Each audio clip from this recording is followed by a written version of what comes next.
ఒకటే తేనె తుట్టికి ఒకటే రాణి ఈగ ఉంటుంది. ఒక తేనె తుట్టికి ఒకటే రాణి ఈగ ఉంటుంది.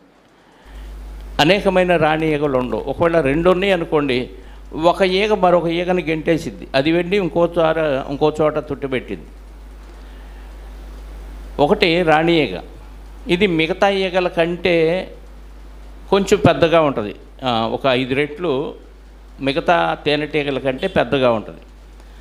రెండవ రకం పురుష ఈగలు, అంటే మేల్ బీస్ అంటారు. క్వీన్ బీ, రాణి ఈగ అంటారు. రెండవది పురుష ఈగ, అంటే మేల్ బీ అంటారు. ఇవి కేవలం వీటి ఆయుష్కాలం 4 లేక 5 వారాలు.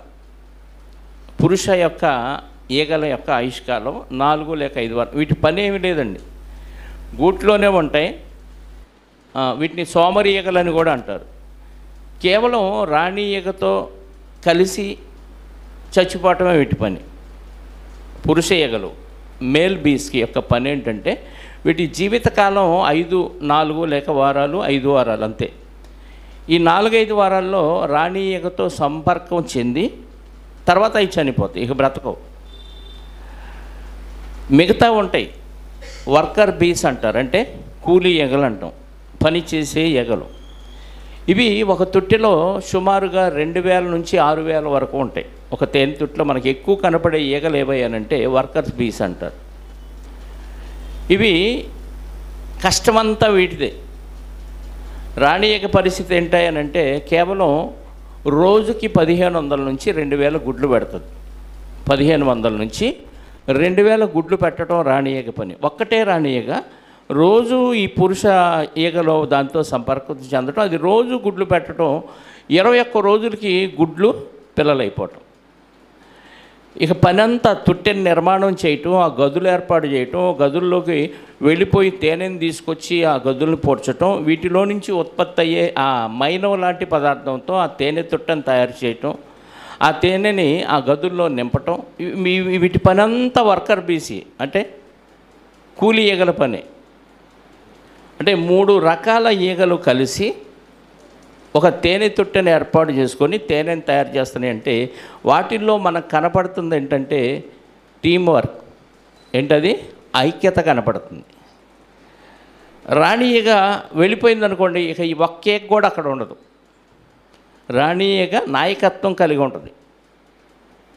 ఆ ఈగ లేదనుకోండి, మిగతా ఈగలన్నీ చెదిరిపోతాయి.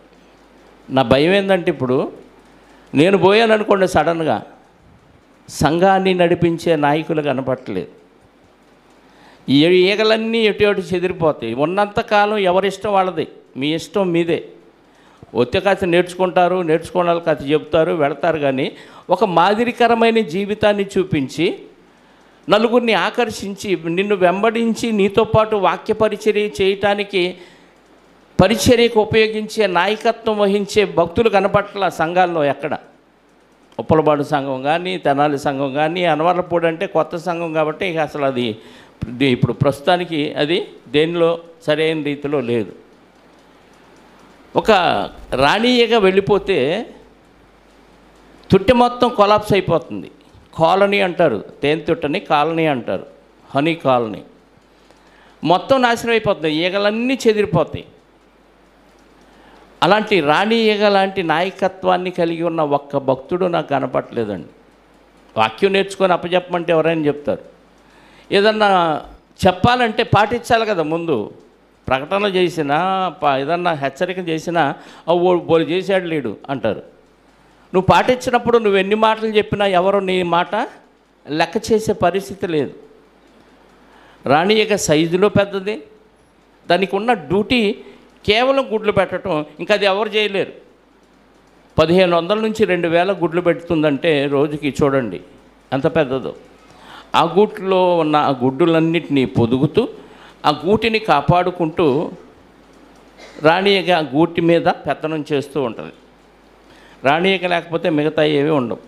ఇక వర్కర్ బీస్ అంటే ఈ కూలి ఈగల పనంతా ఆ తేనె తొట్టెని అభివృద్ధి చేయటం, ఆ గదుల నిర్మాణం చేయటం, అందులోకి వాటిలో నుంచి ఉత్పత్తి అయ్యే ఒకలాంటి మైనపు లాంటి పదార్థంతో ఆ తేనె తుట్టల్లో ఉన్న తేనెని అందులో సమకూర్చి వాటిని పూర్తి చేయటం, ఈ గుడ్లకు కావలసిన ఆహారాన్ని అందించటం, ఆ గుడ్లలో నుంచి పిల్లలు బయటకు వస్తే ఆ పిల్లలకి తేనెని అందించటం, వీటన్నిటినీ చేయగలిగిన సామర్థ్యం ఎవరికి ఉందంటే వర్కర్ బీస్కే ఉందంటే తేనె తొట్టలో కూలీ ఈగలని ఉంటాయి, వీటిని డ్రోన్స్ అని కూడా అంటారు వీటిని.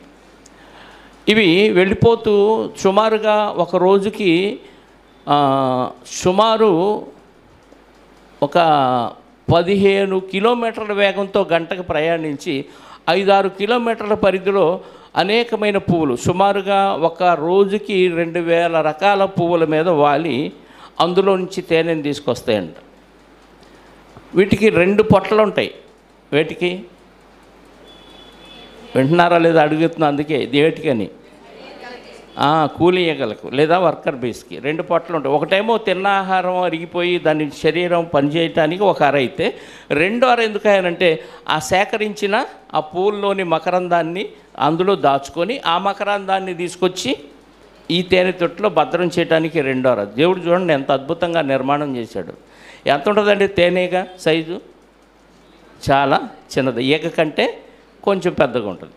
ఈగ కంటే పెద్దది మనం ఇళ్లల్లో వాడుతూ హౌస్ ఫ్లై అంటాం, వాటికంటే కొంచెం పెద్దది. అంత చిన్న ఈగ ఇన్ని కార్యక్రమాలు చేస్తుంది. తేనె గురించి మనం ఆలోచించడానికి కారణం ఏంటంటే దేవుడు ఇశ్రాయేలీయులకు ఇస్తానన్న ఆ దేశంలో ఏం ప్రవహించిద్దని మనం వాక్యం చదువుకున్నాం. ఆ దేశం గురించి మాట్లాడినప్పుడల్లా బైబిల్లో నిర్గమాకాండం దగ్గర నుంచి యెహోషువ గ్రంథం కానీ రాజుల గ్రంథం ఏ సందర్భంలో ఆ దేశం గురించి ఇశ్రాయేలుని ఐగుప్తులోంచి తీసుకొచ్చిన సందర్భం దేవుడు మాట్లాడినా ఆ దేశం గురించి ఏమని సంబోధిస్తాడు దేవుడు అంటే, మిమ్మల్ని ఐగుప్తు బానిసత్వంలో నుంచి పాలు తేనెలు ప్రవహించే దేశానికి నేను తీసుకొచ్చాను అని మాట వాడతాడు. పాలు తేనెలు ప్రవహించడం ఏంటి? ప్రవహించడం అంటే కాలవల్లాగా ప్రవహించాలి కదా, ఆ మాట ఉందా? ఒకసారి చూడండి నిర్గమకాండం 3వ అధ్యాయము, నిర్గమకాండం 3వ అధ్యాయము 4వ వచనం. అదేనా? నిర్గమకాండం 3వ అధ్యాయము 8వ వచనం చూడండి.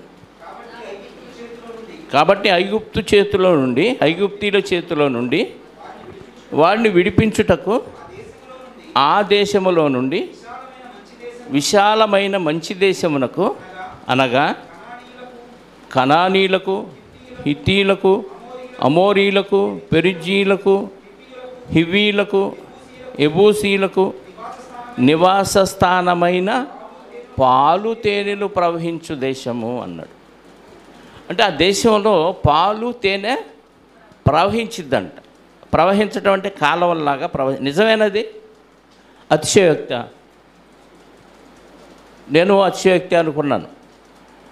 ఒకానొక సందర్భంలో ఫిలిస్తీన్ల మీదకి యుద్ధానికి వెళ్తున్నప్పుడు సౌలు రాజు వారికి ఇశ్రాయేలుకి రాజుగా ఉన్నాడు. ఇశ్రాయేలు కనాను దేశంలో ప్రవేశించినాక సమూయేలు గారి తర్వాత సౌలుని రాజుగా నియమిస్తే ఆ సౌలు రాజు ఆధ్వర్యంలో సౌలు రాజు యొక్క కుమారుడు యోనాతాను యుద్ధానికి వెళ్ళిపోతాడు.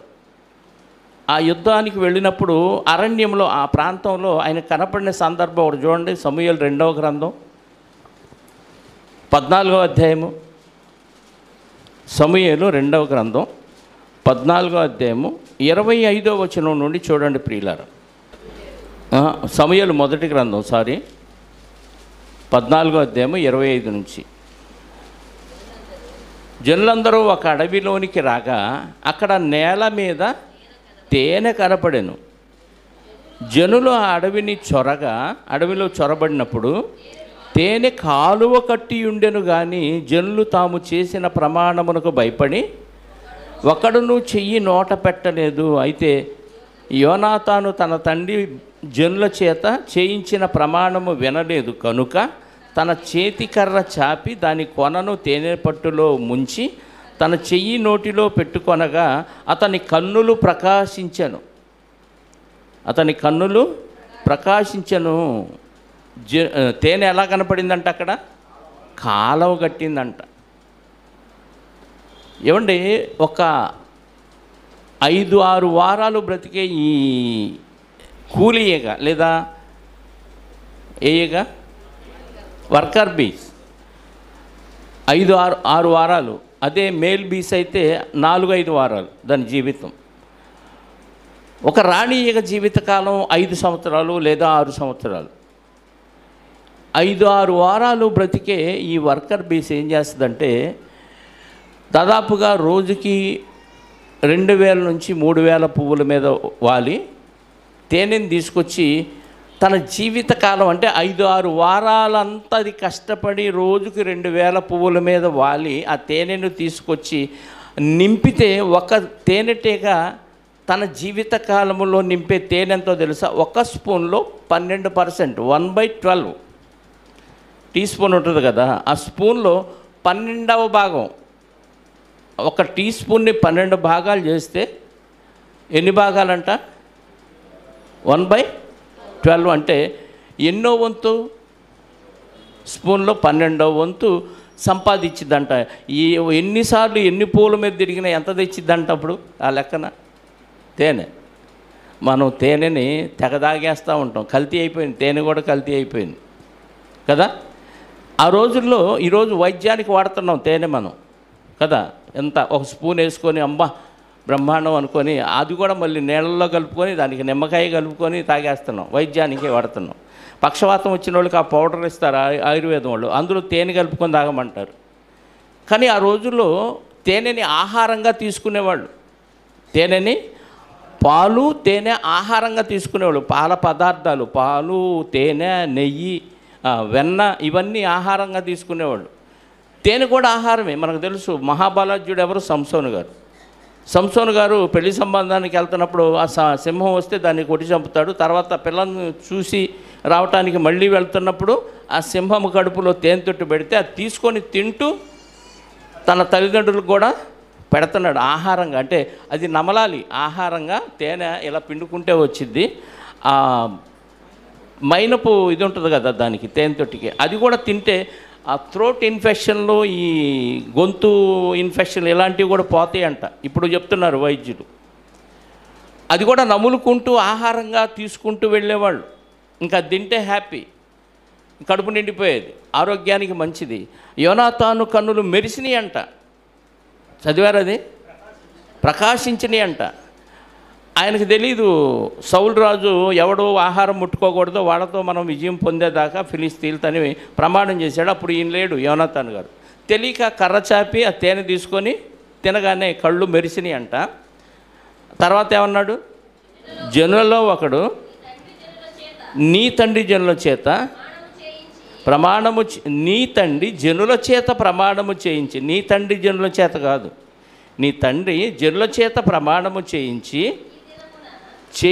ఈ దినమున ఆహారం పుచ్చుకొనివాడు శపింపబడునని ఖచ్చితముగా ఆజ్ఞాపించి ఉన్నాడు. అందుచేతనే జనులు బడలి ఉన్నారని చెప్పాను. అందుచేత యోనాతాను, అందుచేత నా తండ్రి జనులను కష్టపెట్టిన వాడాయను. నేను ఈ తేనె కొంచెము పుచ్చుకొన్న మాత్రమున నా కన్నులు ఎంత ప్రకాశించుచున్నవో చూడుడి. అంటే కొద్దిగా తీసుకుంటేనే కళ్ళు మెరిసిపోతున్నాయి అంట, ప్రకాశిస్తున్నాయి అంట కళ్ళు. అంటే ఆహారానికి చాలా మంచిది తేనె. ఆ తేనె తాగి బతికాడు. మనకి కొత్త నిబంధనలో యేసుక్రీస్తు వారి మార్గాన్ని సరళము చేయటానికి వచ్చిన బాప్తీసం వచ్చి యోహాను గారు ఏం తిన్నాడంట? అడవి తేనె మిడతలో ఆహారంగా పుచ్చుకున్నాడు. ఆయన ఫుడ్ అదే. యోహాను గారి ఫుడ్ ఏంటి? అడవి మిడతలు, అడవి తేనె. ఇది ఆహారంగా ఉంది ఆ రోజుల్లో. అంటే ఎన్ని లక్షల ఈగలు ఎన్ని పూల మీద వాలి సేకరిస్తే ఎంతకాలానికి తేనె తిట్టలో తేనె తయారవుతుంది చెప్పండి. ఈరోజు వ్యాపారం అయిపోయింది. బాక్సులు ఏర్పాటు చేసుకొని దానిలో అరలు పెట్టి తేనెటీగలను పెంచుతూ వాటితో వ్యాపారం చేసి లక్షలు సంపాదిస్తున్న వారు ఉన్నారు. మీరు ఒకసారి యూట్యూబ్లో చూస్తే తేనెటీగల పెంపకం గురించి, తేనె ఎలా ఉత్పత్తి చేయాలో అద్భుతమైన విషయాలు ఉన్నాయి. వాటికి దేవుడు ఎంత తెలివి జ్ఞానం ఇచ్చాడో చూడండి. ఒక తేనెటీగ వెళ్ళిందనుకోండి, దాదాపుగా 5-10 కిలోమీటర్లు వెళ్ళిపోతే అది వచ్చి డ్యాన్స్ చేస్తుందంట. దాని గురించి నిజంగా చదువుతుంటే వింటంటే ఆశ్చర్యం వేసింది. అది డ్యాన్స్ చేసే విధానాన్ని బట్టి వీళ్ళు ఈ మిగతా ఈగలు ఏ దిక్కుకి వెళ్ళాలో ఆ డ్యాన్స్లో వేసిన స్టెప్పులో ఆ రౌండ్ హాఫ్ సర్కిలా 8 వేసిందా 3 వేసిందా ఈ డైరెక్షన్లో డ్యాన్స్ చేసిన విధానాన్ని బట్టి ఇది ఏ ఏరియాకి వెళ్ళింది, సూర్యుడికి ఏ దిక్కులో వెళ్ళింది, ఎక్కడా దీనికి ఆహారం కనపడింది అనేది మిగతా ఈగలన్నిటికీ సిగ్నల్ రూపంలో ఇచ్చేసిద్దంట. ఎంత తెలివో చూడండి. అంటే మిగతా ఈగలన్నీ ఆ దిక్కుగా ఇది చూపించిన మార్గంలో వెళ్ళిపోతాయి. వెళ్ళి ఆ ప్రాంతంలో ఉన్న పూలన్నిటి మీద వాలి తేనెని సేకరిస్తాయి. ఇంతకీ సబ్జెక్ట్ ఏంటి? తేనెటీగలు లేకపోతే మానవ మనుగడకు ప్రమాదమా, మానవ మనుగడే లేదా, ఇది కదా విషయం. నిజంగా తేనెటీగలు లేకపోతే మానవ మనుగడకు ప్రమాదం ఏంటి? అంత చిన్న జీవులు లేకపోతే ఇంత ప్రపంచంలో మనిషి అంతరించిపోతాడా అంటే అవును, అంతరించిపోతాడనే శాస్త్రం చెప్తుంది.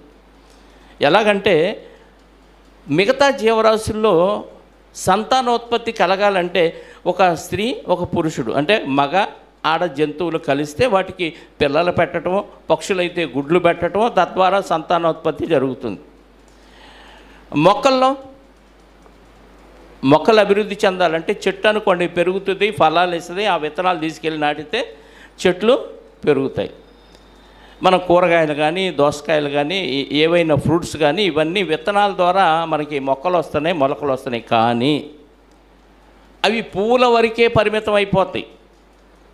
మనం తినే ఆహార పదార్థాల్లో 80 లేక 85% తేనెటీగల వల్లనే మనకు ఆహారం వస్తుంది.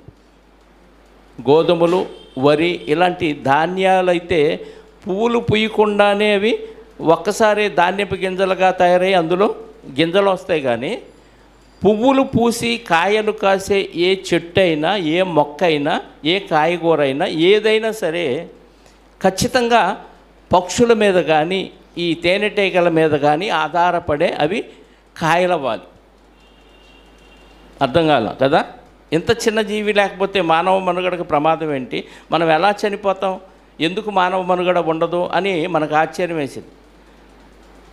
సుమారుగా 2006, 2010 సుమారు ఆ టైంలో బాదం పప్పును దిగుమతి చేసే ప్రపంచవ్యాప్తంగా బాదం పప్పుని దిగుమతి చేసే వ్యాపారంలో అమెరికాలోని కాలిఫోర్నియా అనే ప్రాంతం ప్రసిద్ధంట. ప్రపంచ దేశాలకు వాళ్ళు బాదం పప్పుని సరఫరా చేస్తారు. కొంతకాలం తరువాత బాదం పప్పు దిగుబడి తగ్గిపోయింది వాళ్ళకి. ఎందుకు తగ్గింది ఏంటి అని విచారిస్తే ఏం అర్థం కాలేదు. పువ్వు అయితే బాదం పువ్వు బాగా దిట్టంగా పూసింది తోటల్లో, కానీ కాయ తయారవట్ల. పువ్వు పుష్కలంగా ఉంది, పూత బాగా వచ్చింది, కానీ కాయ అవ్వట్ల. ఏంటి పరిస్థితి అని ఎంతో జుట్టు బిక్కున్నారు బాదం వ్యాపారస్తులు. బాదం సాగు చేసే ఆ రైతులు ఎవరైతే ఉన్నారో వారు బాగా జుట్టులు బిక్కొని ఇక లాభం లేదని వ్యవసాయ శాస్త్రవేత్తలకు ఇన్ఫర్మేషన్ ఇచ్చారు. వ్యవసాయ శాస్త్రవేత్తలు, అమెరికాలోని వ్యవసాయ శాస్త్రవేత్తలకి ఇన్ఫర్మేషన్ ఇస్తే వాళ్ళు వచ్చారు, ఎంటర్ అయిపోయారు. ప్రయోగాలు చేస్తూనే ఉన్నారు. ఏంటి ప్రయోగాల్లో ఫలితం అంటే ఏమి లేదండి, తేనెటీగలు రాకపోవటం వల్ల జరిగిన పొరపాటు అని చెప్పారు. దిగుబడి తగ్గటానికి కారణం ఏంటంటే తేనెటీగలు లేవన్నారు. ఎందుకంటే లోకంలో తేనెటీగల సంఖ్య తగ్గిపోయింది కాబట్టి తేనెటీగలు రావట్లేదు కాబట్టి ఇది మీకు ఆదాయం తగ్గిపోయింది, ఉత్పత్తి తగ్గిపోయిందని తేల్చేశారు, సైలెంట్ అయిపోయారు. తేనెటీగలు రాకపోవటానికి, ఇది పూత పూయటానికి, ఇది కాయ అవ్వటానికి సంబంధం ఏంటని తేనెటీగలతో ఆగిపోయిన ఈ శాస్త్రవేత్తలకి ఏమీ అర్థం కాలేదు. తేనెటీగలు రాలేదని మాత్రం కన్ఫర్మ్ చేశారు. కానీ రైతులు ఇంకా బాధ ఎక్కువైపోయి ఇంకా ప్రయోగాలు కాస్త ముందుకు కొనసాగించాలి అనే ఉద్దేశంతో అసలు తేనెటీగలు ఎందుకు రావట్లేదు అని మళ్ళీ ప్రయోగాలు స్టార్ట్ చేస్తే తేనెటీగలు సంఖ్య తగ్గిపోయింది. ఎందుకు తగ్గింది అంటే ఈ పంటకి వేసే ఈ పురుగు మందులు ఉంటాయి, రసాయనాలు, పంటని పాడు చేసే కీటకాలని పాడు చేయటానికి మనం ఏం చల్లుతాం? పురుగు మందులు చల్లుతాం. ఈ పురుగు మందులు చల్లటం వలన ఏమైందంటే ఆ తేనెటీగలు కూడా ఈ పుష్పాల మీద వాలి, ఈ బాదం చెట్ల మీద వాలి అందులోని మకరందాన్ని స్వీకరించే క్రమంలో తేనెటీగలు కూడా చనిపోయినాయి చాలా వరకు. మీకు అర్థమైందా? మిగతా క్రిములతో పాటు, మిగతా కీటకాలతో పాటు తేనెటీగలు కూడా ఏమైపోయినాయి? చనిపోయినాయి. తేనెటీగలు చనిపోవటం వల్ల పంట దిగుబడి తగ్గిందన్నారు. తేనెటీగలు చనిపోవటానికి పంట దిగుబడికి సంబంధం ఏంటండి అని మనం ఇప్పుడు విత్తనం నాటితే మొక్క వస్తుంది, మొలక వస్తుంది, పెరిగిద్ది, పువ్వు వచ్చింది. పువ్వు వచ్చింది ఏమైద్ది? కాయ అయిద్ది, పిందె అయిద్ది, కాయ అయిద్ది, ఫలం అయిద్ది. ఇది రొటీన్గా మనం చూస్తున్న విషయం. కానీ ఎక్కువ విషయం ఎలా ఉందంటే సంతానోత్పత్తి జంతువుల్లో కానీ పక్షుల్లో కానీ వాటి సంపర్కం వల్ల కలుగుతుందని మనం ఆలోచించాం. కానీ చెట్లలోనూ మొక్కల్లోనూ ఎలా జరుగుతుందంటే కొన్ని చెట్లను మనం చూసినప్పుడు కాయలు ఉండవు. యేసుక్రీస్తు వారు అంజూరపు చెట్టుని ఏం చేశాడు?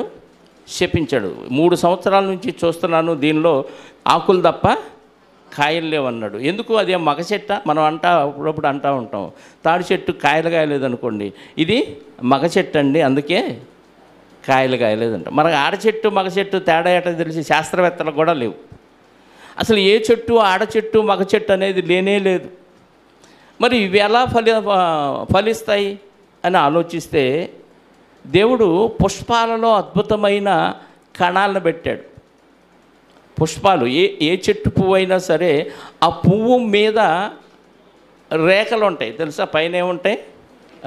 రేఖల మధ్య సన్న యాంటీనా లాంటివి ఉంటాయి. వాటిని ఏమంటారు? వాటి మీద ఉండేదాన్ని పుప్పొడి అంటారు. సన్న తీగలు ఉంటాయి, ఇలా మెలికలు తిరిగి స్ప్రింగుల్లాగా చుట్టుకుంటూ ఉంటాయి. రేఖలు ఉంటాయి, రేఖల మధ్య యాంటీనాల్లాగా స్ప్రింగుల్లాగా ఉంటాయి. వాటిపైన పుప్పొడి ఉంటుంది. ఆ పుప్పొడిలో మేల్ కణాలు, ఫిమేల్ కణాలు, అంటే పుప్పొడిలో ఆడ మగ కణాలు ఉంటాయంట. ఇప్పటిదాకా తెలియదు. ఈ ఆడ మగ కణాలు ఈ తేనెటీగలు వాలటం వలన ఈ తేనెటీగల కాళ్ళకి, బాడీకి ఈ పుప్పొడి అంటుకోవటం వలన ఇవి వెళ్ళిపోయి ఇంకొక పుష్పం మీద వాడినప్పుడు ఈ స్త్రీ మేలు ఫిమేలు ఈ కణాలు వెళ్ళి ఆ పుష్పం మీద వాలినప్పుడు అందులో ఉన్న మేలు ఫిమేల్ కణాలతో ఇవి ఏకీభవించి ఫలదీకరణం చెంది అవి పువ్వు పండుగ మారటానికి అవకాశం ఉంది. ఈ బాదం చెట్లు పూతైతే బాగా పూసింది, పువ్వులు వచ్చినాయి, కానీ పువ్వు కాయగా మారట్ల. కారణం ఏంటంటే ఈ పుప్పొడి రేణువులు తీసుకెళ్ళే ఇవి లేవు, చనిపోయినాయి. అంటే దాదాపుగా మనిషి ఈరోజు ఫ్రూట్స్ అయినా లేదా కూరగాయలు కానీ దినుసులు మనం వాడుకునే గింజలు కానీ ఇవన్నీ చెట్లకు పువ్వులు పూసే కాయలు అవుతాయి. పూత మీద ఉన్న ఏదైనా సరే వేరే పుష్పం మీద ఉన్న రేణువులు దీని మీద వచ్చి పడకపోతే గాలి కన్నా పడాలి, లేదా ఇలాంటి ఈ పురుగులు లాంటివి వచ్చి వాటి మీద వాలినప్పుడన్నా వాటి పాదాలకు వాటి శరీర భాగాలకు అంటుకొని ఈ పుష్పం మీద పడాలి. ఇలా ఇవి రోజు ఎన్ని పుష్పాల మీదకు తిరుగుతాయి? సుమారు 2000 నుంచి 3000 వరకు పుష్పాల మీద ఒకరోజుకే ఇన్ని కీటకాలు తిరుగుతున్నప్పుడు తేనెటీగలు ఎన్ని పువ్వుల్లో పరపరాగ సంపర్కం జరుగుతుంది? ఈ పద్ధతిని ఏమంటారంటే పరపరాగ సంపర్కం అంటారు, పాలినేషన్ అంటారు. అంటే ఈ పువ్వులో నుంచి స్త్రీ పురుష కణాలు, బీజాలు వెళ్ళిపోయి ఇంకో పుష్పం మీద పట్టడం వల్ల అది ఫలదీకరణం చెంది అది కాయగా మారుతుంది. బాదం పూత వచ్చింది, పూత ఏమవ్వాలి? పిందె అవ్వాలి, పిందె కాయ అవ్వాలి. పూతగానే రాలిపోతే కాయలు లేవు. అందుకే రైతులకు దిగుబడి తగ్గిపోయింది. వీటిని బట్టి వాళ్ళకి ఏమర్థమైందంటే తేనెటీగలు మనిషి జీవితానికి అవసరం. తేనెటీగలు ఇలా అన్ని పువ్వుల మీద వాలి ఆ తేనె సంపాదించే విషయం పక్కన పెట్టండి. తేనె లేకపోతే మనిషి బతకడంటే బతుకుతాడు. ఆ రోజుల్లో తేనె ఆహారం, ఈ రోజుల్లో తేనె లేకపోయినా చాలా పదార్థాలు ఉన్నాయి, అవి తినే మనం బతుకుతున్నాం. మనమేం తేనె దాగి బతకట్లా. కానీ తేనె ఇంపార్టెంట్ కాదు ఇక్కడ. మనకి ఇంపార్టెంట్ ఏంటి? పాలినేషన్, అంటే పరపరాగ సంపర్కం తేనెటీగల ద్వారా ఎక్కువగా జరుగుతుంది. మిగతా పక్షుల ద్వారా, తుమ్మెదల ద్వారా, మిగతా జీవరాశుల్లో చాలా వాటితో జరుగుతుంది, కానీ చాలా స్వల్పం. ఈ తేనెటీగలు లేకపోతే ఈ చిరుధాన్యాలు, ఈ ఆకుకూరలు, ఈ కూరగాయలు, ఈ ఫ్రూట్స్ ఇవన్నీ ఉండవు. ఇవన్నీ లేకపోతే మనిషి ఆహారం లేక 4 సంవత్సరాలు బతికి చనిపోతాడంట. చిరుధాన్యాలు తిని మాత్రమే బతకలేడుగా. కాబట్టి మనిషికి కావలసిన 80% పదార్థం ఈ తేనెటీగల వల్లనే ఉత్పత్తి అవుతుంది, ఫలాలు అవుతుంది. ఉదయం లేవగానే మనం తాగే కాఫీ గింజలు కూడా తేనెటీగల వల్లనే మనకి లభిస్తుంది. మనిషికి కావలసింది తిండి, బట్ట, నివాసం కాస్త లేకపోయినా కొద్దిగా పర్వాలేదేమో. బట్టలో తిండి లేకపోతే మనిషి బతకలేడు. మనకు పత్తి ఉత్పత్తి కావాలన్నా చెప్పండి, ఏం కావాలి? తేనెటీగలు కావాలి. తేనెటీగ ఆ పత్తి గింజల మీద వాలి, ఆ పుష్పాల మీద వాలితేనే అది ఫలదీకరణం చెంది అందులో నుంచి మనకు కాటన్ వస్తుంది. కాఫీ గింజలు ఆ పుష్పాల మీద వాలితేనే కాఫీ గింజలు మనకి వస్తాయి. అంటే మనిషి బ్రతకటానికి కావలసిన 80% ఫుడ్ తేనెటీగల వలన పరపరాగా సంపర్కం జరిగే ఈ లోకంలో మనకు బ్రతికిస్తుంది. ఇందులో నుంచి మనం నేర్చుకునే నీతి అంటే తేనెటీగలు ఆహారాన్ని సిద్ధపరుస్తున్నాయి, తేనెటీగలు గూడుని ఏర్పాటు చేసుకుంటున్నాయి, తేనెటీగలు యూనిటీగా ఐకమత్యంగా పనిచేస్తున్నాయి. ఈరోజు క్రైస్తవులుగా, దేవుని జనాంగంగా సాతాను వలన విడగొట్టబడిన మనం మళ్ళీ క్రీస్తు ద్వారా ఐకమత్యాన్ని సంపాదించుకొని ఎలా బ్రతకాలన్నాడు? కొరింథీ మొదటి పత్రిక 12వ అధ్యాయం 12వ వచనం నుండి చదివితే ఎలా చెప్పాడు, ఎలా బ్రతకమన్నాడు?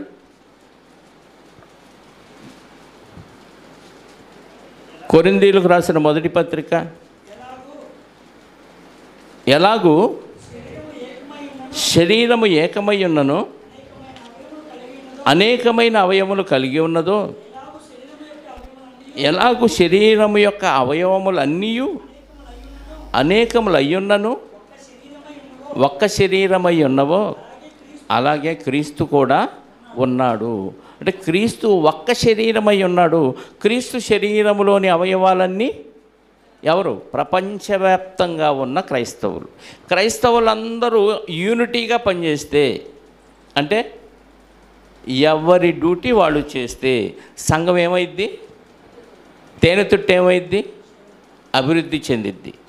చిన్నగా ప్రారంభమైద్ది తేనెతుట్ట. రోజు రోజుకి గదుల సంఖ్య పెరిగిపోతూనే ఉంటాయి, ఈగల సంఖ్య పెరిగిపోతూనే ఉంటాయి. ఎంత కష్టపడుతుంది అండి చిన్న ఈగ, ఎంత కష్టపడితే ఎంత తేనె వస్తుంది? కేజీ తేనె ఎంత ఇక్కడ? కల్తీ తేనె 400, 500, 600 అంట. అరకు ఆ ప్రాంతంలో 1000 రూపాయలు అమ్ముతున్నారంట. ఎందుకంటే మాది ఒరిజినల్ అండి అంటున్నాడు. తేనె తుట్ట వాళ్ళ మన ముందే తీసి అందులోంచి పిండేస్తారు. ఇందులో మనకు తేనె తుట్టి తీసుకొచ్చిన బజార్లో అందులో కల్తీ కలిపి పిండుతాడు మన ముందు. మనం నిజంగా మన ముందు తేనె తుట్టి తీసుకొచ్చి పిండుతున్నాం అనుకుంటాం. అందులో కూడా ఆల్రెడీ ఇంజెక్ట్ చేసి ఉంది. పుచ్చకాయలో కానీ ఆల్రెడీ ఇంజెక్ట్ చేసి ఎర్రగా కనపడేటట్టు మన ముందు కోసి ఎర్రని కాయని ఇస్తాడు. ఆల్రెడీ దానికి ఏం చేశాడు? ఇంజెక్షన్ చేశాడు. ఎరిత్రోమైసిన్. ఆ ఇంజెక్షన్ చేయటం వల్ల ఎర్రగా ఉంది, బలి బండింది అనుకుంటాం మనం కదా. ఒరిజినల్ తేనె ఎన్ని కోట్ల ఈగలు వచ్చి ఎంత కాలం పనిచేస్తే ఇంత తేనె మనకు వచ్చిందండి. యూనిటీ. అవి కొట్టుకోవు. పురుష ఈగల పని ఏంటి? రాణి ఈగతో సంపర్కం చెందటం, చనిపోవటం. ఈరోజు క్రైస్తవుడిగా మన పని ఏంటి? చావుకు సిద్ధమై కూడా సువార్తను ప్రకటించి అమరవీరులుగా చనిపోతేనే మనకు పరలోకం. ప్రకటన గ్రంథంలో ఏమన్నాడు? ప్రకటన గ్రంథం 7వ అధ్యాయములు వీరంతా ఎవరు అని అడిగినప్పుడు ఆయన చెప్పిన సమాధానం ఏంటి? యోహాను గారు అడిగితే 7వ అధ్యాయం 14వ వచనం 13 నుంచి, పెద్దల్లో ఒకడు తెల్లని వస్త్రములు ధరించుకున్న వీరెవరు, ఎక్కడి నుంచి వచ్చిరని నన్ను అడిగాను. అందుకు నేను, అయ్యా నీకే తెలియనని చెప్పగా అతడు ఇలాగ నాతో చెప్పాను, వీరు మహాశ్రమల నుండి వచ్చిన వారు, గొర్రెపిల్ల రక్తములో తమ వస్త్రములు ఉదుకుకొని వాటిని తెలుపు చేసుకొనిరి. అందువలన వారు దేవుని సింహాసనం ఎదుట ఉండి రాత్రింబగళ్ళు ఆయన ఆలయములో ఆయనను సేవించుచున్నారు. ఏం చేశారంట? మహాశ్రమల నుంచి వచ్చిన వారంట. గొర్రెపిల్ల రక్తంలో తమ బట్టలు ఉతుక్కొని తెలుపు చేసుకున్నవారంట. అందుకే మహాసింహాసనం ఎదుట రాత్రింబగళ్ళు ఆయన్ని సేవిస్తూ ఉన్నారు. 6వ అధ్యాయము 9-10 వచనాలు అదే ప్రకటన గ్రంథం. ఆయన 5వ ముద్రను విప్పినప్పుడు దేవుని వాక్యము నిమిత్తము తామిచ్చిన సాక్ష్యము నిమిత్తమును వధింపబడిన వారి ఆత్మలను బలిపీఠము కింద చూసి ఇతను. ఎందుకంట వీళ్ళు వధింపబడింది? తేనెటీగలు ఎందుకు చనిపోయినాయి? మగ తేనెటీగలు కేవలం సంతానోత్పత్తిని ఉత్పత్తి చేయటానికి ఆ రాణియగతో సంపర్కం చెంది చనిపోయినాయి. చావుకైనా తెగించి తమ డ్యూటీని చేసి చనిపోయినాయి. వాటిని అమరవీరులు అనొచ్చు కదా. వాటిని సోమరులని కూడా అంటాం కదా. మగ ఈగల్ని సోమరి ఈగలని కూడా అంటారు. ఎందుకంటే వాటికి వేరే పని ఏమీ లేదు, కేవలం రాణి ఈగతో సంపర్కం తెంచి చనిపోవటం. మనల్ని కూడా లోకం సోమరులు ఈ పని పాట చేసుకోవటం రాక భక్తి అని ఓరక బైబిల్ సంకన పెట్టుకొని సువార్త ప్రకటించుకుంటూ తిరుగుతారు. వీళ్ళు సోమరులు అంటున్నారు. దానికోసం ప్రాణాలు అర్పించటానికి కూడా వెనుకాడకుండా పనిచేసి హతసాక్షులయ్యారంట. వాక్యము నిమిత్తమును తామిచ్చిన సాక్ష్యము నిమిత్తమును వధింపబడిన వారి ఆత్మలను బలిపీఠము కింద చూశాడంట యోహాను గారు. వాళ్ళకి ఏం పని లేదా? సంపాదించుకోలేదా? కుటుంబాలు లేవా? పోషణ లేదా? పిల్లల్ని చదివించుకోవటం, ఉద్యోగాలు చేయించటం, పెళ్ళిళ్ళు చేయటం, ఈ కార్యక్రమాలు లేవు. ఉన్నవన్నీ దేవునిలోనే. కేవలం ఒక వ్యక్తి నరకానికి పోతుంటే వాడిని వాక్యం చెప్పి తప్పించి అవసరమైతే వాడి కోసం హతసాక్షిగా మారిపోయే క్రమంలో ముందుకు వెళ్ళిపోతూ చనిపోయిన అమరవీరులు వీళ్ళంతా. తేనెటీగ, మగ తేనెటీగలను చూసుకొని క్రైస్తవులందరూ నేర్చుకోవాల్సిన నీతి ఏంటంటే దేవుని వాక్యము కొరకు తామిచ్చిన సాక్ష్యము కొరకు హతసాక్షులైపోవాలి. సంతానోత్పత్తి కోసం చావుకి సిద్ధమైంది. వాటితో కలిస్తే, రాణి ఈగతో కలిస్తే చనిపోతామని తెలుసు ఈగలకి. అసలు అవి బతుకుతుంది అందుకోసం. రాణి ఈగ తుట్టెని కనిపెట్టుకుంటూ, తుట్టెని పోషించుకుంటూ, పిల్లల్ని కంటూ, గుడ్లు పెడుతూ వాటి యొక్క ఆలనా పాలన చూసుకోవటమే రాణి ఈగ యొక్క పని. నాయకత్వం కలిగిన పని రాణి ఈగది. ఇన్ని లక్షల ఈగల్ని సుమారుగా 20,000 నుంచి 60,000 వరకు ఉంటాయి ఒక తుట్టికి. ఏది? వర్కర్ బీస్, సేవకులైన ఈగలు. వీటన్నిటినీ మెయింటైన్ చేస్తూ వీటి చేత క్రమంగా పని చేయించే పని ఎవరిదంటే రాణి ఈగది. నాయకత్వపు లక్షణం కలిగి ఉండాలి. అలాంటి నాయకులు సంఘాల్లో కనపట్లేదు. ఒకవేళ నాయకులు ఉన్నారంటే డబ్బు కోసమో, పదవి కోసమో, అధికారం కోసమో, దేనికోసం వస్తున్నారు తప్ప దేవుని సేవ చేయటానికి నాయకత్వం కలిగి అన్నిటినీ తగ్గించుకున్న నాయకుడు కనపట్లేదు. నాయకుడు అనగానే పెత్తనం చేసేవాడు కాదు, పని చేస్తూ చేయించేవాడు నాయకుడు. అందరికీ పరిచారము చేసేవాడు నాయకుడు. అలాంటి నాయకులు కనపట్లేదండి. రాణి ఈగ లాంటి నాయకులు కనపట్లేదు. మగ ఈగల్లాంటి పని చేసేవాళ్ళు కనపట్లేదు. వర్కర్ బీస్ ఉన్నాయి, కష్టమంతా వాటిదే. వాటికి పేరు ప్రఖ్యాతులేమీ ఉండవు. శత్రువు వస్తే చంపాల్సింది కూడా ఈ ఈగలే శత్రువు మీద. వాటికి హాని కలగనంత వరకు మనల్ని ఏం చేయవంట. యూట్యూబ్లో చూస్తుంటే చెప్పాడు, అవి కొట్టవా మిమ్మల్ని అంటే మమ్మల్ని కొట్టవన్నాడు. ఎందుకు కొట్టవంటే మాకు భయం లేదన్నాడు. అంటే మనం భయపడే సంగతి కూడా వాటికి తెలుసు. అంటే మనం భయపడితే మనకు లోపల ఒక ద్రవం ఉత్పత్తి అయిద్దంట. దాన్ని ఏమంటారు? ద్రవం ఉత్పత్తి అవటానికి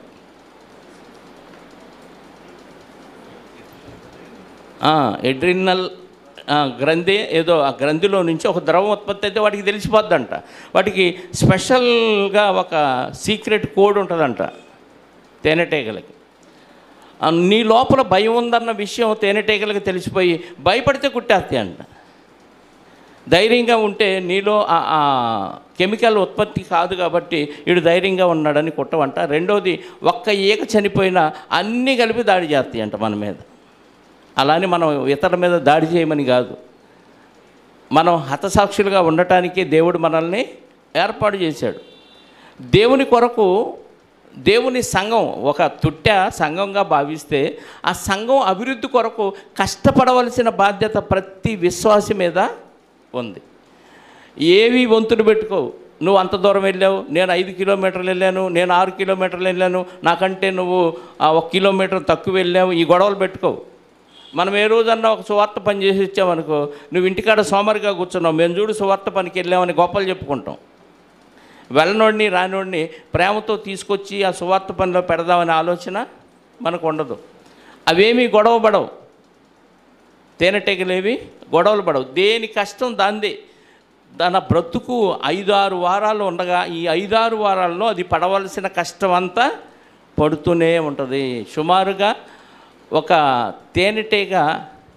తేనెటీగలన్నీ కలిపి తన జీవిత కాలంలో సుమారుగా 40 లక్షల తేనెటీగలు 1 కేజీ తేనెని తయారు చేస్తాయంట. 40 లక్షల తేనెటీగలు కలిసి సుమారుగా 1 కేజీ తేనెటీగను తయారు చేస్తాయి తన జీవిత కాలంలో.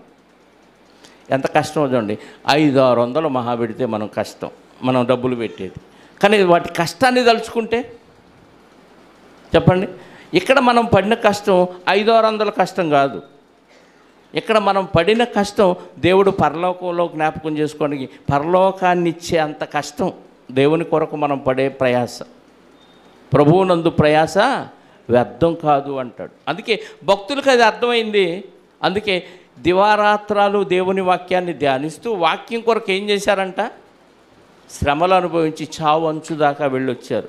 కొరింథీ మొదటి పత్రిక 15వ అధ్యాయంలో అంటాడు కదా పౌలు గారు, 31వ వచనం ఏమన్నాడు చూడండి. సహోదరులారా, మన ప్రభు అయిన యేసుక్రీస్తు నందు మిమ్మును గూర్చి నాకు కలిగి ఉన్న అతిశయము తోడు నేను దినదినము చనిపోవచ్చున్నాను అని చెప్పుదును అంటున్నాడు. రోజు చావంచు దాకా వెళ్ళి సువార్త ప్రకటించి వస్తున్నాడు. అటు తేనె సేకరణ కోసం అవి వెళ్తాయి, మనం వాక్యాన్ని పంచటం కోసం మనం వెళ్ళాలి. 1 సెకండ్కి 200 సార్లు కొట్టుకుంటుందంటండి తేనెటీగ రెక్కలు. 4 రెక్కలు ఉంటాయి ఒక్కొక్క ఈగకి. సెకండ్కి ఎన్ని? సెకండ్ అంటే అలా కళ్ళు మూసి తెరవగానే సెకండ్ అయిపోయింది. ఈ సెకండ్కి 200 సార్లు రెక్కలాడిస్తుందంట. చూడండి, బీప్ అని శబ్దం వచ్చింది చెవుకాడ తేనెటీగ రాగానే. సెకండ్కి 200 సార్లు అంటే నిమిషానికి ఎన్ని? 60 × 200 12,000 సార్లు. అంతేనా? లెక్క రైటేనా? 12,000 సార్లు నిమిషానికి కొట్టుకుంటుందంటే అసలు నీ గుండె ఎన్నిసార్లు కొట్టుకుంటుందో కూడా మనకు తెలియట్లేదు. మన కాళ్ళు, మన చేతులు దేవుని పని కోసం ఎన్నిసార్లు ఆడిస్తున్నాం మనం. ఏమండి, ఎంత తేనె తెస్తుంది చెప్పండి? 5 కిలోమీటర్లు 6 కిలోమీటర్లు ప్రయాణం చేసి 2,000 పువ్వుల మీద వాడిన ఒక తేనెటీగ ఎంత తేనెని తీసుకొచ్చి ఆ తొట్టిలో భద్రపరిచింది కడుపులో నింపుకొని. దాని కడుపు ఎంత? అందులో మళ్ళీ 2 అరలు. ఒకటేమో తన శక్తి కోసం ఒకటి కావాలి, రెండోది తేనె నింపుకోవటం కోసం కావాలి. ఈ తేనె నింపుకునే అరలోనికి ఎన్ని పుష్పాల మీద వాలితే ఎంత తేనెని సేకరించి తీసుకొచ్చింది? జీవితకాలంలో స్పూన్లో 12% ఒక్కరోజుకి ఒక చుక్క వచ్చిద్దాము కదా. చుక్క తేనె కోసం ఎంత దూరం ప్రయాణం చేసి ఎంత సేకరించి కష్టపడిన తేనెటీగ యొక్క జీవితాన్ని దేవుడు మన ముందెందుకు పెట్టాడో తెలుసా? అంత చిన్న జీవి పడిన కష్టం తేనె తొట్టెలో తేనె నింపుకోవటం, దానికి పెట్టిన క్రమం అది దేవుడు అంతే. అది తన కోసమా? మన కోసం. దేవుని పిల్లలైన మన కోసం ఆహారంగా దేవుడు వాటికి పెట్టిన క్రమాన్ని అది తూచా తప్పకుండా కష్టపడి దాని జీవితాన్ని ముగించుకొని నీకు నాకు ఆహారాన్ని అందిస్తుంది. మరి జీవాహారాన్ని ప్రభువారు పరలోకం నుంచి భూలోకానికి ప్రయాణం చేసి తన జీవితాన్నంతా మన కోసం దారపోసిన యేసుక్రీస్తు వారిని మన ముందు మాదిరిగా పెడితే ఏమన్నా మనకు చలనం కనపడుతుందా? ఆలస్యంగా రావటం, అయిపోగానే వెళ్ళిపోవటం, ఒకళ్ళనొకళ్ళు పరామర్శించుకోవటం లేదు, ఒకళ్ళనొకళ్ళు పలకరించుకోవటం లేదు, ఒకరు బాగోగులు ఒకళ్ళు ఆలోచించుకోవటం లేదు. వాటికి కోడ్ భాష ఉందంట, వాటికి సపరేట్ కోడ్ భాష ఉంది. ఆ భాషతో మాట్లాడుకుంటాయి, అవి ఐకమత్యంగా ఉంటాయి. ఆ మాటలతోనే వాదించుకోవు, అరుచుకోవు, కరుచుకోవు. ఒక తేనెటీగ వేసిన ఆ సిగ్నల్ని బట్టి, ఆ డ్యాన్స్ని బట్టి వాటికి అర్థమైపోయి ఎటు ప్రయాణం చేయాలి, ఎంత దూరం ప్రయాణం చేయాలి, ఎన్ని పువ్వుల మీద వాడాలి, ఇవన్నీ మాట్లాడుకొని ఐకమత్యంగా అంత టీం వర్క్ చేసి అంత తేనెని సంపాదిస్తుంటే దేవుడు పెట్టిన క్రమాన్ని అది పాటిస్తుంటే, మరి దేవుడు పెట్టిన కొత్త నిబంధన క్రమాన్ని క్రైస్తవులుగా ఐకమత్యంగా టీం వర్క్ చేసి ఎంత ప్రయాసపడి ఎంతమంది పిల్లలను వాక్యం ద్వారా క్రీస్తులో కంటున్నాం? కంటలేదండి. పరలోకం ఇస్తాడంటారా? తేనెటీగలకి ఇస్తాడు పరలోకం. ఎందుకంటే దేవుడు మాటను తూచా తప్పకుండా పాటిస్తున్నాయి. తమ ప్రాణాలను సైతం ఫణంగా పెట్టి అవి ప్రయాసపడుతున్నాయి. ముఖ్యమైన ఇంపార్టెంట్ విషయం ఏంటంటే, అవి లేకపోతే ఈరోజు భూమి మీద మనిషికి మనుగడ లేదు కదా. క్రైస్తవులు లేకపోతే కూడా ఈ భూమి ఉండదు. క్రైస్తవులు సువార్త ప్రకటిస్తే ప్రపంచమంతా అప్పుడు భూమిని దేవుడు ఖాళీ చేసి పరలోకానికి తీసుకెళ్తాడు. మత్తయి సువార్తలు అంటాడు కదా, ఈ రాజ్య సువార్త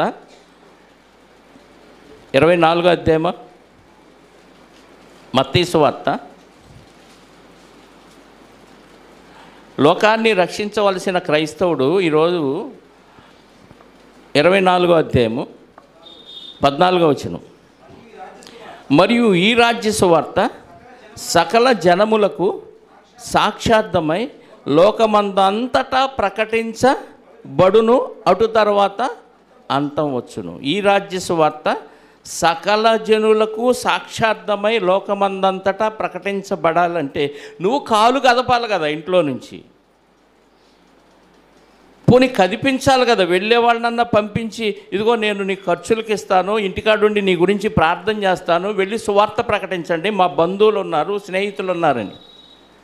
గుంటూరులో ఉప్పలపాడులో ఉన్న సహోదరులు ప్రతి శుక్రవారం ఎవరొకళ్ళ ఇంటికి వెళ్ళి 2-3 బ్యాచీలుగా విడిపోయి సువార్త ప్రకటిస్తున్నారు. దానివల్ల కొందరు సంఘంలోకి చేర్చబడుతున్నారు. ఒక్కరోజు 1 గంట కేటాయిస్తేనే ఇలా పని జరుగుతుంటే, మనకి రోజుకి 24 గంటలు ఇస్తే అందులో మన కోసం మనం వాడుకునేది ఎంత, నిద్రపోవటానికి ఎంత, సువార్త ప్రకటనకి ఎంత సమయాన్ని కేటాయిస్తున్నాం? ఆదివారం వచ్చి కాసేపు కూర్చొని, గురువారం వచ్చి కాసేపు కూర్చొని వెళ్ళిపోతే ప్రకటించకుండా ఆ పురుగులను చూపించి దేవుడు పాఠం నేర్పిస్తున్నాడండి. చిన్న పురుగుకున్న తెలివి బుద్ధి లేదా? మనుషుల్ని బ్రతికిస్తున్నాయి అవి పరపరాగ సంపర్కాన్ని చేసి. మరి నువ్వెంతమందిని లోకం నుంచి బతికించి పరలోకం చేరుస్తున్నావు చెప్పండి? ఏమి చేర్చట్లా, వింటున్నావు, వెళ్ళిపోతున్నావు. అసలు అది మన పని కాదు, వాళ్ళు చూసుకుంటారులే, చచ్చినప్పుడు చూసుకుందామని ధీమాగా ధైర్యంగా గుండెల మీద చేసుకొని నిద్రపోతున్నాం తప్ప 5 వేళ్ళు నోట్లోకి పోతున్నాయి కాబట్టి ఈ ధీమా ఉంది ఈరోజు.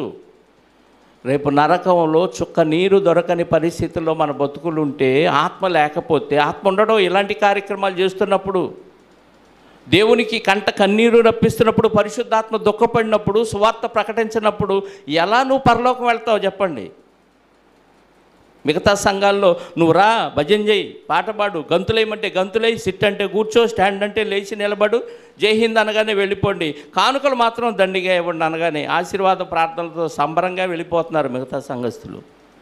సువార్త పని ప్రకటించకపోతే, పని చేయకపోతే పరలోకం లేదండి. పురుగులు చూపించి నేర్పిస్తున్నాడు ప్రియులరా మనకి పాఠం.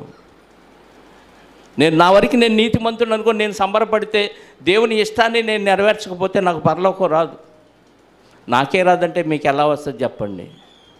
ఖచ్చితంగా ఆ పురుగులను చూపించి వాటికి దేవుడు పెట్టిన పనిని తూచా తప్పకుండా నిర్వహించి ప్రాణత్యాగం ఎలా చేస్తున్నాయో ప్రతి క్రైస్తవుడు కూడా దేవుని కొరకు పని చేసి లేదా చేయించి నీ ప్రాణాన్ని పణంగా పెట్టి చావాలి. అప్పుడే హతసాక్షిగా దేవుడు పరలోకంలో చేర్చుకుంటాడు. ఆ భక్తుల లిస్ట్ అంతా చెప్తాడు కదా హెబ్రీ పత్రికలో, అపోస్తుల కార్యాల్లో కూడా చెప్తాడు కదా.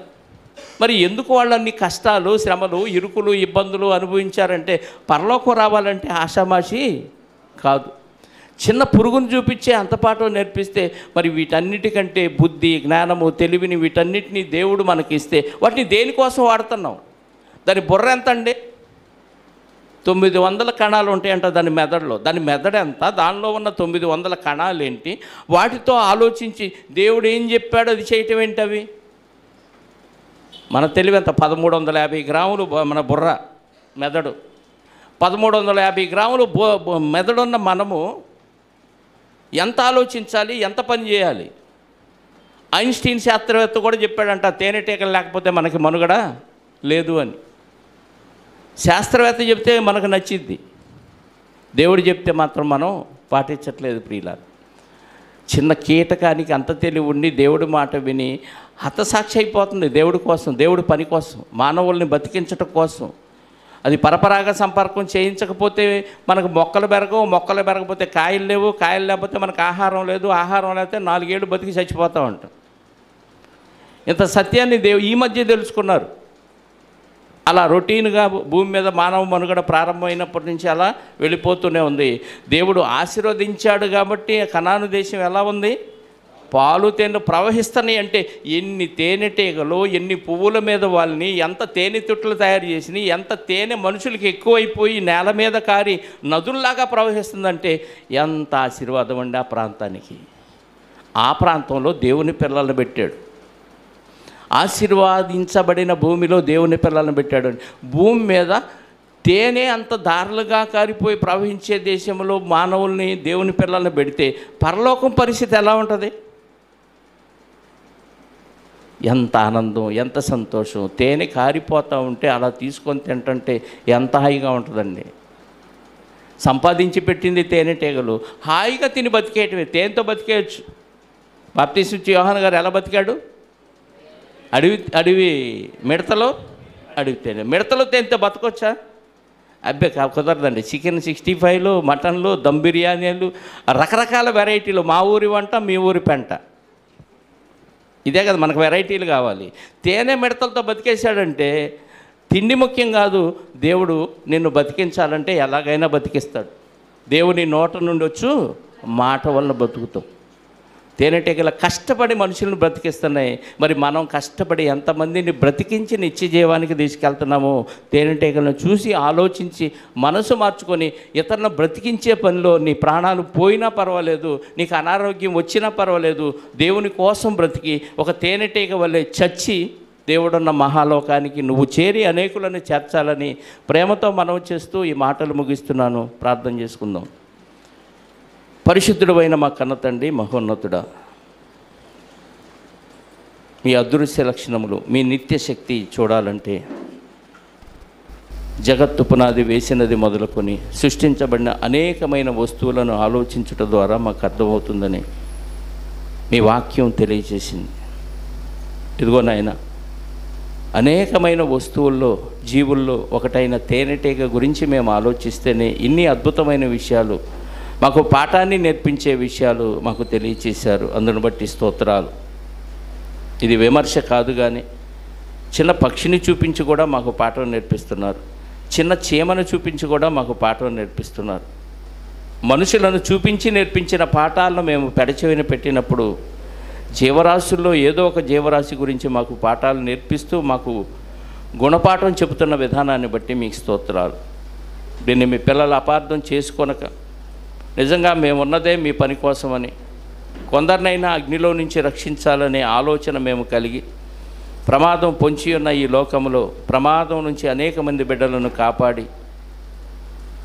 నిత్య జీవంలో బ్రతికించే భాగ్యాన్ని మాకు అనుగ్రహించారు. దాన్ని మా కర్తవ్యంగా భావించి మా భుజస్కంధాల మీద మీ కుమారుడి ద్వారా మోపిన భారం అన్న విషయాన్ని మేము ఎరిగి మా భారాన్ని మేము భరించి ప్రతివాడు తన సిలువను ఎత్తుకొని శ్రమలు అనుభవిస్తూ నిత్యరాజ్యానికి కొందరినైనా నడిపిస్తూ తను నడిచే భాగ్యాన్ని ప్రతి బిడ్డకు అనుగ్రహించండి. వచ్చిన బిడ్డలందరినీ జ్ఞాపకం చేసుకోండి. రాలేక ఇంటి దగ్గరే ఉన్న బిడ్డలను మీ చిత్తమైతే మరొక తరుణాన్ని వారికి అనుగ్రహించండి. ప్రకటించిన ప్రకటనల నిమిత్తం ప్రార్థిస్తున్నాం. మంగళవారం దేవాపురంలో జరగబోయే కూడికలో మీరుండి సహాయం చేయండి. రావాల్సిన బిడ్డలను సకాలంలో రప్పించండి. అలాగే తండ్రి, బుధవారం మరి ప్రధానం కార్యక్రమం అనమర్లపూడిలో జరుగుతూ ఉండగా ఆ కార్యక్రమాన్ని దిగ్విజయంగా జరిగించండి.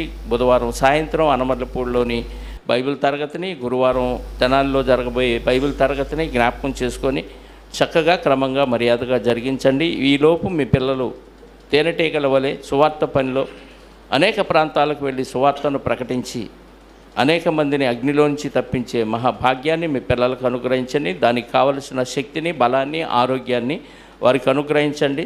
ఇబ్బందుల్లో, ఇరుకుల్లో ఉన్న ప్రతి బిడ్డ యొక్క యోగక్షేమాలు మీరు ఆలోచించి వారికి కావలసిన సమస్తాన్ని ధారాళంగా దయచేసి ఇహ సంబంధమైన లోకాశల్లో వారు పడకుండా పరలోక సంబంధమైన ఆలోచనలు కలిగి ఉండటానికి వారికి మారు మనసు దయచేయమని కోరుకుంటూ తిరిగి ఎవరి గృహాలకు వారు వెళ్ళుచుండగా సురక్షితంగా గమ్యానికి చేర్చి మీ చిత్తమైతే మీ కుమారుని రాకడ ఆలస్యమైతే మరొకసారి కలుసుకోవటానికి కృపాక్షేమాలు దయచేయమని మా రక్షకుడు నీ ప్రియకుమారుడైన క్రీస్తు యేసు పరిశుద్ధ నామములో ప్రార్థించి అడిగి వేడుకొనిచున్నాను పరలోకపు తండ్రి. ఆమేన్. మనందరి కన్న తండ్రి అయిన దేవుని ప్రేమ, ఆయన ప్రియకుమారుడైన యేసుక్రీస్తు వారి కృప, పరిశుద్ధాత్మ యొక్క అన్యోన్య సహవాసము ఇప్పుడు ఎల్లప్పుడూ సకల పరిశుద్ధులకు సదాకాలము తోడై ఉండి నడిపించునుగాక. ఆమేన్. అందరికీ వందనాలు. Thank you very much.